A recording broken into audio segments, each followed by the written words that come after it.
आषाढ़ मास की योगिनी एकादशी का बड़ा ही महत्व है। प्रिय श्रोतागण, ध्यानपूर्वक श्रवण करें योगिनी एकादशी की कथा। युधिष्ठिर ने पूछा, वासुदेव, आषाढ़ के कृष्ण पक्ष में जो एकादशी होती है उसका क्या नाम है? कृपया उसका वर्णन कीजिए। भगवान श्री कृष्ण बोले, हे नृपश्रेष्ठ, आषाढ़ के कृष्ण पक्ष की एकादशी का नाम योगिनी एकादशी है। यह बड़े बड़े पातकों का नाश करने वाली है। संसार सागर में डूबे हुए प्राणियों के लिए यह सनातन नौका के समान है। तीनों लोकों में यह सारभूत व्रत है। अलकापुरी में राजाधिराज कुबेर रहते हैं। वे सदा भगवान शिव की भक्ति में तत्पर रहने वाले हैं।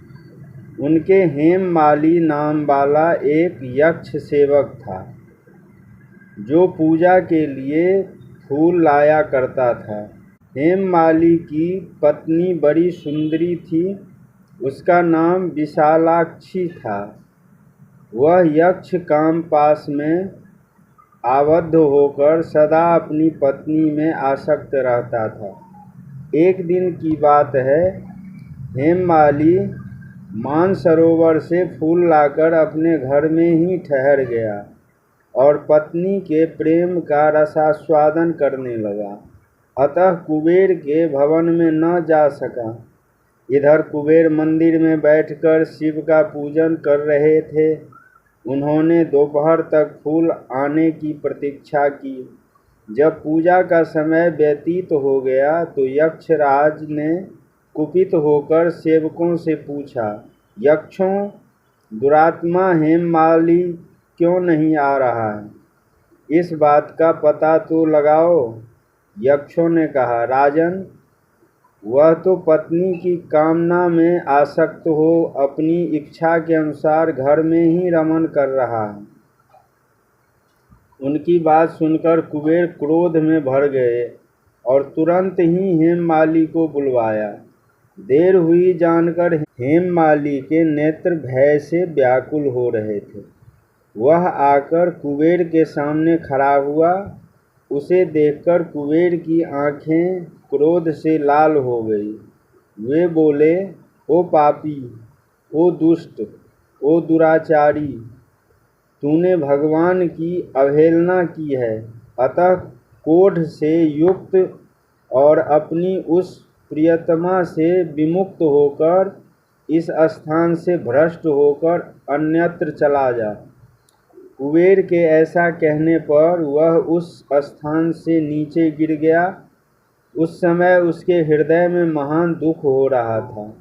कोढ़ों से सारा शरीर पीड़ित था, परंतु शिव पूजा के प्रभाव से उसकी स्मरण शक्ति लुप्त नहीं होती थी।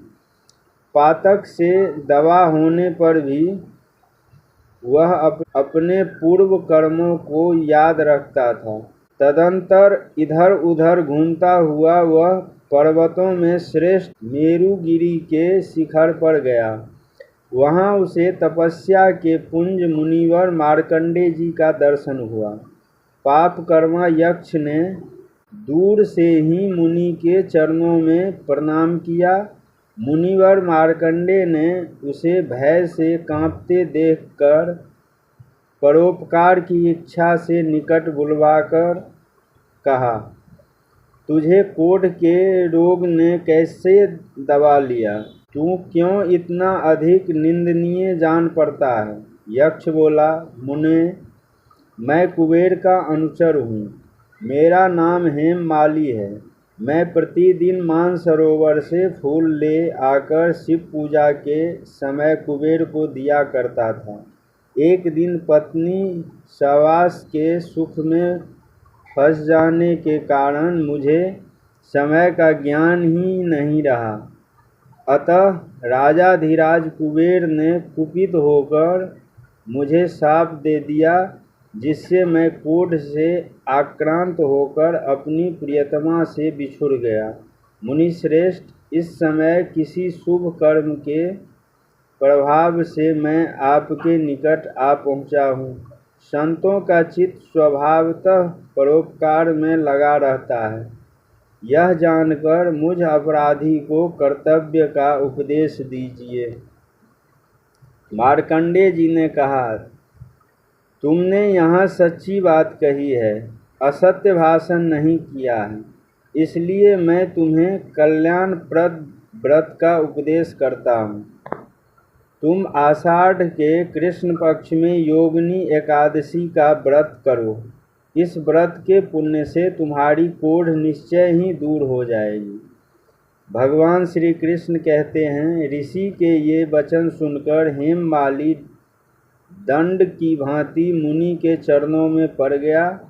मुनि ने उसे उठाया, इससे उसको बड़ा हर्ष हुआ। मार्कंडेय जी के उपदेश से उसने योगिनी एकादशी का व्रत किया, जिससे उसके शरीर की कोढ़ दूर हो गई।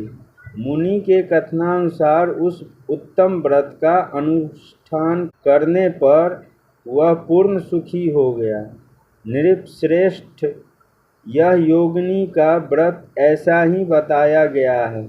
जो 88,000 ब्राह्मणों को भोजन कराता है, उसके समान ही फल उस मनुष्य को भी मिलता है जो योगिनी एकादशी का व्रत करता है।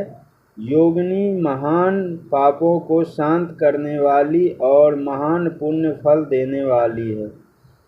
इसके पढ़ने और सुनने से मनुष्य सब पापों से मुक्त हो जाता है। जय श्री हरि।